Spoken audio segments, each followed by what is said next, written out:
పూజించడం పూజారి వంతు వరమివ్వడం అన్నది దేవత ఇష్టం. ప్రేమించడం ప్రేమికుడి వంతు కరుణించడం అన్నది ప్రేయసి ఇష్టం.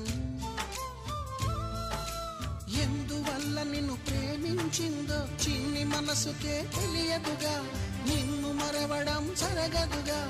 ఎందువల్ల నువ్వు కాదన్నావో ఎదురు ప్రశ్నలే వేయనుగా, ఎదురు చూపులే ఆపనుగా.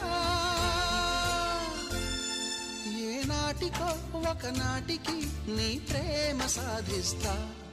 నిన్ను చూడాలని ఉన్నా, నిన్ను చూడాలని ఉన్నా